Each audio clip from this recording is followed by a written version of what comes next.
Bonjour et bienvenue dans les Minutes Labocast. Un sujet d'intérêt général, l'empreinte d'une restauration unitaire, en l'occurrence ici une couronne sur la dent 46. Ceci avec la Trioscore, nouvelle venue dans la gamme de chez 3Shape. Bien qu'elle occupe une position d'entrée de gamme, elle est issue de modèles largement éprouvés et reconnus, et comme nous allons le voir, ses performances sont tout à fait satisfaisantes. Donc après avoir sélectionné un patient, nous allons créer un nouveau dossier.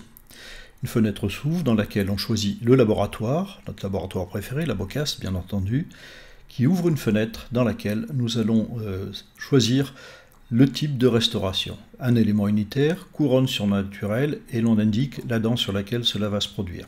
La dent 46. Ensuite, on choisit le matériau pour la couronne, par exemple ici zircone monolithique, et enfin une teinte. Sachez que la teinte sera toujours possible, il sera toujours possible de la modifier en fin de rendez-vous, après ajustement nécessaire.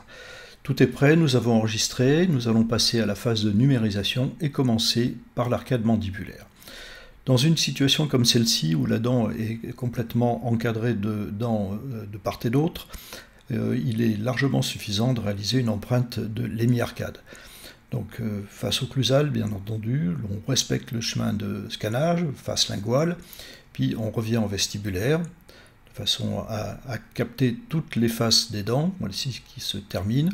On essaye bien sûr de boucher les trous, et on aura un regard particulier, bien sûr, sur les zones des points de contact, en essayant d'aller boucher ces trous qui se situent là. Voilà, la caméra s'oriente différemment, et nous pouvons ainsi terminer notre scan.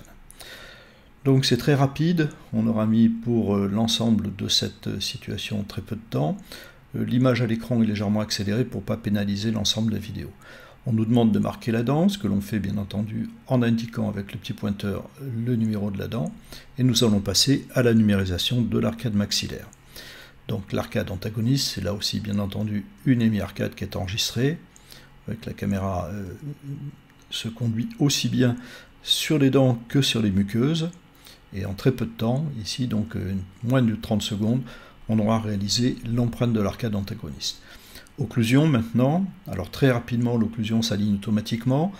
Il est recommandé de continuer un tout petit peu après le signal sonore, de façon à enregistrer le maximum quand même de données au niveau des deux maxillaires. Nous allons procéder maintenant au contrôle de l'empreinte. La première chose que nous allons faire ici, c'est de nous assurer qu'il n'y a pas de contre-dépouille sur la préparation. On oriente donc le modèle dans l'axe d'insertion et on clique sur « Utiliser la vue ». Et en approchant, nous voyons qu'il existe des contre-dépouilles évidemment sous les points de contact des dents proximales, mais aucune contre-dépouille sur la dent. Deuxième étape, nous allons contrôler l'espace à l'antagoniste. Vous voyez que cette couleur verte ici dans l'échelle correspond à 2 mm, donc l'espace est largement suffisant. On peut changer la vue pour avoir une vue occlusale des contacts, donc au niveau de la dent. Ceci également est validé.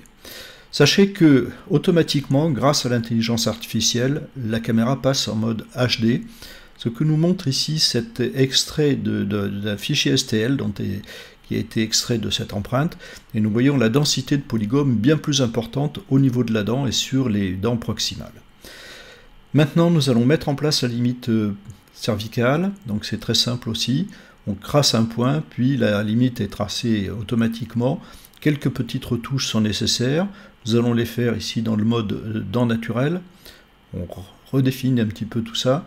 C'est facile à voir pour nous, praticiens, pendant que le patient est encore là. La limite est parfaitement visible en mode dent naturelle. Nous allons pouvoir également examiner ceci en mode modèle et retourner l'empreinte pour l'avoir en dessous en quelque sorte. Donc la limite se positionne tout à fait correctement. Voilà une information précieuse qu'on va pouvoir envoyer au laboratoire. Dernière étape, eh bien, ça va être d'enregistrer une teinte. Cette caméra qui enregistre en couleur naturelle est capable, donc vous le voyez ici, de choisir des teintes qui seront mémorisées, et le laboratoire qui reçoit cette empreinte dans le logiciel 3Shape pourra continuer de vérifier tout ça. Donc nous avons terminé, il nous reste à préparer l'envoi, c'est-à-dire mettre une date de retour qui doit être définie, ajouter des instructions éventuellement ici, qui peuvent être donc des instructions détaillées comme il est écrit, qui seront jointes bien sûr au dossier, et enfin cliquer sur envoyer. Ici, si un différentiel existe entre ce que vous avez mesuré et ce que vous avez indiqué, il est toujours temps de le corriger. Voilà, tout est prêt, il n'y a plus qu'à cliquer sur le bouton envoyer de façon à ce que le laboratoire reçoive tous vos fichiers. Je vous remercie de votre attention. Si cette vidéo vous a plu, partagez-la, mettez-nous un pouce bleu, abonnez-vous à la chaîne et cliquez sur la cloche pour ne pas manquer nos prochaines parutions. Je vous remercie de votre attention.